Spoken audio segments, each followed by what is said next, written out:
At this time, simulan kong bumiyahe mula Makati ay bigo tayo makakuha ng booking.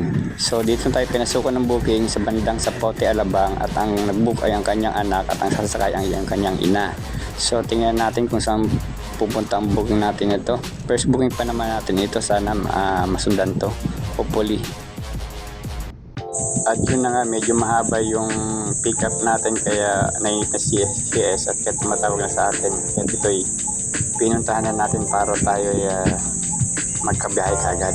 Medyo mainipin si CS pero okay naman kasi ando naman pala yung kanyang magulang na naghihintay sa atin. So eto, pinuntahan na nga natin si Madam.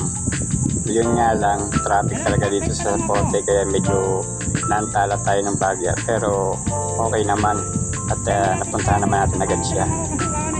Traffic eh. Nagmamadali ba? Dito na, malapit naman ako na eh. Tawagan lang kita ulit. Medyo ulalay lang tayo dito sa takbo natin ito dahil maraming rumaragas sa atin. Napakadelikado. Naman naman yung kapwa-rider natin minsan nagmamadali pero safety first pa rin tayo. Kailangan natin magpunta ng maayos at parking ng maayos sa ating mga pamilya. Kaya sa mga kapwa-rider, masyadong mamadali, ingat-ingat din para iwas disgrasya at abala na rin. Dito na nga, habang tinatakong pagtawid ng stoplight ay bumusina na ako para makuha agad ni Madam ang aking atensyon. At yun nga, nakita niya na ako at lumapit siya sa akin.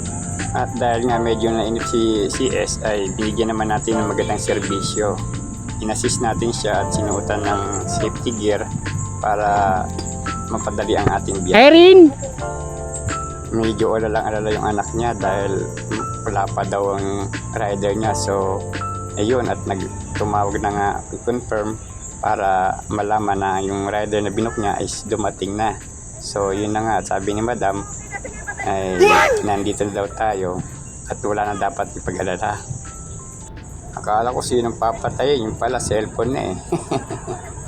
Okay ka talaga, Mother. Okay, let's go na, Mother. Kaabutan tayo ng ulan sa daan, mahirap na. Oh, baka tayo abutan ng ulan. Mahirap na. Abutan ko yan ng ulan. Wala pa naman akong extrang ano. Diba? Itapat nyo lang ito, Mother, para kakausap tayo. Possible, uulan at wala pa naman tayong dalang extra kapote. So ito na nga at sinimulan na nga natin ang biyahe para tayo makalis na agad. Punta kami ng Diba? SM Tansa, ang destination ni Madam. So dito sa Zapote Diba? Sige pa. medyo bagong U-turn tayo, medyo may kalayuan ng konti. Pero since Okay na po ba? Okay na? Obligado umikot tayo. Okay lang, at least pa paano nasundo natin siya. Narinig nyo ako, Madam? Gamit pala. Madam, narinig nyo ako? Ito is a pre-con intercom. So tip ko sa Yeah. mga kapwa ko rider, mag-avail kayo ng ganito para mas convenient kung hindi kayo Hello. sisigawan. Ayan. At the same time, Narinig nyo ako? klaro yung usapan niyo ng Hello, Madam. between ng rider Narinig nyo ako? at CS na at di nagsisigawan. So malaking tulong ito. So napakaganda at napakaaluan ito sa biyahe. Tumawag na ba yung anak nyo? Punta, malaking tulong talaga ito. So ito na nga, binayabay na namin ang Zapote at kami ay nag-U-turn dito. And one more thing is pabor na pabor sa akin itong booking ni Madam papuntang Tansa dahil this time is nasa-schedule akong umuwi ng Cavite. So weekly akong umuwi. So almost 1 month na rin akong di nakakauwi. So bibisitahin ko yung aking inuupahang bahay doon. So swerte at nakakuha tayo ng booking at hindi lugi yung pauwi natin ng Cavite at kahit paano ay ipamalit tayo sa gasolina natin. So hopefully itong Sa may SM Tansa po kayo? masudan pa. Dahil kung wala, di Hindi, na rin. U-turn lang tayo. Itong daan na ito ang pinakamabilis para makaiwas sa ginagawang kalsada. So karamihang rider na katulad ko ay dito dumadaan. Pinaka the best way talaga ito para makaiwas sa traffic. So ito na nga, nasa labas na tayo ng National Road. So babaybay na natin to papuntang Tejero. Medyo malayo-layo yung biyahe ito, almost 30 to 40 minutes ang biyahe. So ingat talaga tayo dito, lalo at marami tayong kasabay mga motorista na mabibilis din ang magpatakbo. So mas minainam tumakbo ng 60 to 70 km per hour para safety pa rin tayo. At dito dahil sa medyo mahaba ang biyahe ay tamang sound trip na lang kami ni Madam.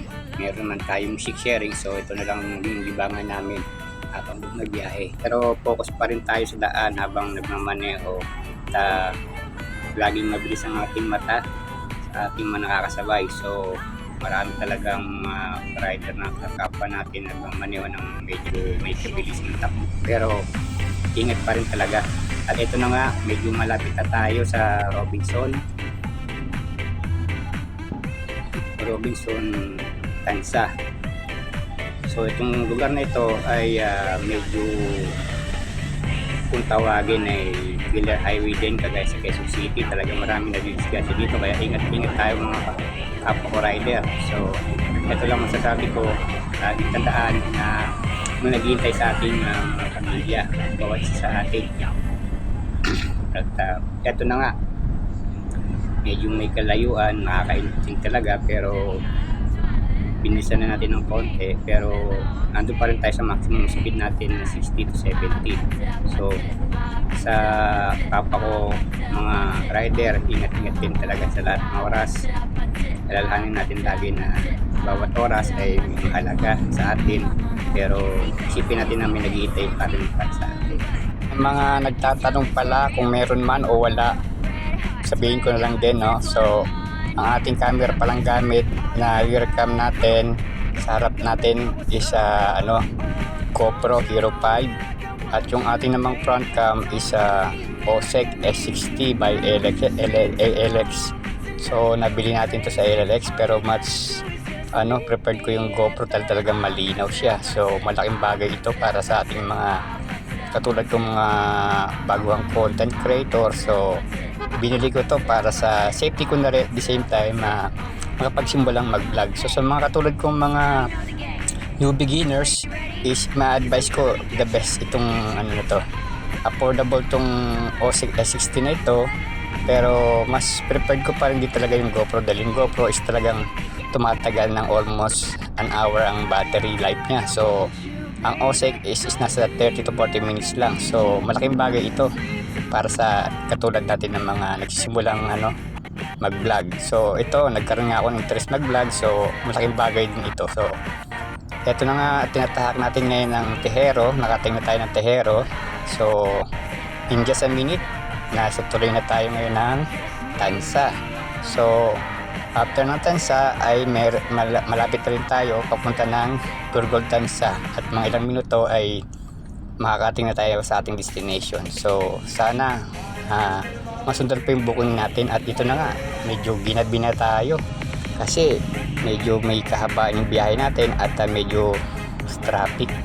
At sa isang banda pala, sa katulad kong mga rider, talagang mag-i-invest tayo sa mga accessories natin sa motor, lalong lalo ng MDL at ang loud horn. So sa isang banda, ito malaking bagay ito, no? So yung may loud horn ka kapag may mga bus ka na nakakatabi, so may sariling switch naman siya. So pagka talagang kailangan mo is magagamit mo talaga. So mapapansin ka talaga nila ng mga, lalo na yung malaking bus katulad nito. So yung busina, loud horn, talagang malaking bagay ito at malaking tulong. So ito na nga, touchdown na nga tayo at naitid na nga natin si Madam dito sa SM Tansa. So dito may loading and loading dito, so hopefully hindi ko napansin na may reloading sign pala, pero dami naman nagbababa. So binabilis lang natin ito dahil baka mamaya tayo kita dito. Sige po. At dahil nga first booking natin si Madam, yun nga lang, wala tayong barya doon sa ibabayad niyang halagang 1,000. So medyo natagalan tayo ng konti dito ng mga ilang minuto lang din naman. So yun na nga, at in-assist natin si Mother sa kanyang pagtanggal ng helmet para maingatan din natin ang ating intercom sa baka masira na naman, kagaya ng dati na CS ko na nabagsak lang din yung helmet, pero wala tayong choice kundi paayos na lang. 251 Mother. Ayaw, di ba? 251 lang.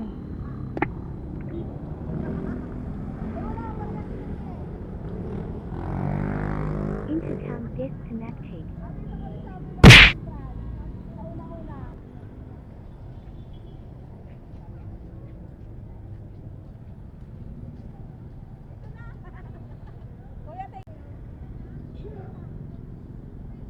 Finally ay nabayaran na tayo ni mother, kaso nga lang medyo kulang, pero konting difference lang naman, all goods na rin kahit paano. Hindi na tayo talo sa biyahe natin, may panggas na rin kahit paano. So ito at tinahak na nga natin ang pabalik papunta sa way natin, papuntang 13 Tansa 13. Correct me if I'm wrong, pero hindi tayo taga rito sadya, talagang ano lang tayo dito, nag-rent lang tayo ng bahay, kaya so uuwi muna ako sa bahay namin para bisitahin. So eto nga, medyo traffic at paano daan-daan tayong umuusad dito. Yun nga lang, medyo wrong timing pala yung punta natin dahil umulan na pala dito kanina. So medyo basa na yung kalsada at mukhang konting ulan lang ang laki ng dulot. Puro baha na dito agad, konting lang ulan. Grabe dito sa lugar na to. Minsan ka lang umuwi ng Cavite, ganito palinit na natin. So nakakasad lang talaga dahil bihira ka lang umuwi, ganito pa nga dadating natin. So talagang consider na pagka ikaw ay pabalik ng Manila or bukas at may ulan, mahirap dumaan dito sa lugar na to, especially lalo sa Bacoor. Konting ulan lang baha na, siguradong traffic na naman ang aabutin natin ito sa daan bukas. So ito na nga, actually itong daan na to, sa dami ng mga turist dumadaan dito, talagang crowded area talaga itong lugar na to. Konting ulan lang, ang laking epekto. Nakikita mo naman sa daan, halos ang takbo natin siguro nasa 20 to 30 km per hour to. So ito na nga, at medyo malapit-lapit na rin tayo dito sa lugar natin. Pauwi na rin ako ng bahay, so sana hindi tayo abutin ng ulan. At ito nga pala ang gamit pala nating service is Kulit 125. So sa ganitong senaryo, medyo mababaw naman, kaya naman itong lusungin. So hopefully sa mga ibang area ay hindi na malalim. So dahan-dahan at kontingit lang tayo talaga dito.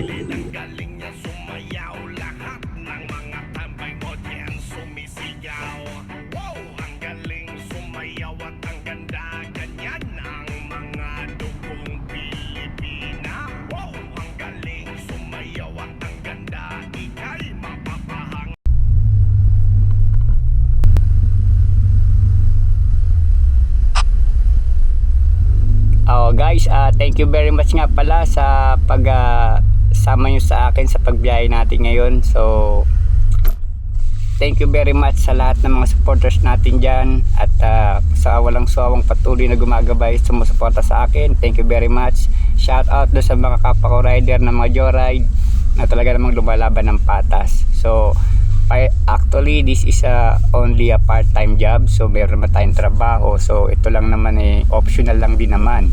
So para sa akin malaking bagay din si joyride in the first place, kasi medyo long ride nga lagi pag pauwi, so nakakuha tayo ng panggasolina natin kahit paano. So for the views, makikita nyo naman sa likod natin, no, kung gaano talaga tong area na to, lalo na kung halimbawang may bagyo, at siguradong magiging cause of traffic talaga dito. Ito nga, sa likod natin si tropang joyride din, na sa tingin ko taga rito rin nakatira to. So hindi na nga tayo nasundan ng biyahe. So actually at this time around hindi na ako kumukuha ng ganitong CS pagka mga ganitong gabi, kasi lalo na't may history ng agaw motor sa particular area ng Cavite. So yun na rin ang iniiwasan natin, not unless kung ang pick up at drop off kagaya sa Tansa kanina na biyahe natin na medyo matao. Pero sa area na to may mga history na, may mga previous history na, so yun ang iniiwasan natin. So for on safety na rin, so hindi na rin ako kumukuha ng biyahe. So okay na, all goods na ako dun sa 250 at least papano, yung malaking tulong na rin para sa panggasolina. Ito na nga, ang pinaka very challenging dito sa dadaan natin ay medyo delikado. lalo na't naka-joyride uniform pa ako kasi merong history dito na hold up. So ito yung lugar na talaga ng mga lahat iniiwasan, but at this time medyo maaga-aga pa naman, around 9 o'clock in the evening, so marami namang dumadaan. So most of the time kasi minsan late na ako dumadaan dyan, pero pagka mga 10 or 12 na, sa ibang daan na akong air dumadaan. Pero since maaga pa naman, so at may makakasabay tayo, so pinili kong dumaan dito. Medyo madilim nga lang talaga, medyo walang street light. So ang laking bagay dito, yung gaya ng sinabi ko, is yung may MDL ka na medyo malakas ang buga, at malaking tulong lalo na sa ganung daan na medyo madilim ang kalsada. So ito, kung makikita nyo guys, ito ang all homes. So sa mga taga rito, particular area dito, at alam itong area nito for sure. So ako, since bago lang din ako dito at nagre-rent lang ako dito, so hindi ko pa kabisado dito. So ito nga, at kumana na tayo dito. Medyo binilisan natin ng konti at nag bright light tayo dito para makita natin yung daan, at binilisan na rin natin. Medyo mahirap na, naka-uniform ako ng joyride, baka sabihin ang laki ng kinita natin na halagang 250 lang pang gasolina. So yun medyo binilisan na nga natin dito sa lugar na ito kasi talagang possible na talagang kung may mag-aabang man talaga sa iyo dito, talaga may kalalagyan ka. Kita nyo naman guys kung napakadilim, no? So pag hinarang motor ka dito, talagang sureball ka dito. So ito nga, nag-bright nga tayo para makita natin, at ang takbo natin dyan ay nasa 60. So ito, malapit na rin tayo sa ating bahay. So ito na nga, lalo na pag kayong sa umaga, talaga namang napakadilim dito sa area na ito ng madaling araw. So kagaya nitong gabi na to, talagang delikado talaga dito, kaya binilisan natin ng konti. So once again guys, salamat ulit. I wanna thank all my supporters sa patuloy niyong pagsubay at paggabay sa akin. Salamat sa mga nanonood, at dun sa mga hindi pa nakapollow, please follow, like and share our video. Hopefully nagustuhan nyo, at para ma-update ko kayo sa mga bagong videos na ating i-upload. So itong lugar pala ito is papunta ng Camellia, no? So sa Lumina kami. So ito, talagang matindi dito sa lugar na to, wala pa mga street light. So talagang ingat ka talaga dito pag dito ka, lalo na sa mga kapwa ko rider na joyride na hindi alam tong area to at may siya silang taga rito. Talaga namang kung maaring may option, sa iba nyo lang idaan, pero dito medyo kabisado ko rin ng konti itong daan ito. So ito na nga guys, andito na nga tayo sa bahay natin, finally touchdown na tayo. Thanks God, salamat sa pag-support at paggabay nyo at panonood sa aking video. Hopefully nagustuhan nyo guys. Once again, thank you very much and more power to you. At sa mga ating viewers dyan, at sa mga shout out sa inyo, thank you very much. So ito ang sign na talagang hindi tayo umuwi.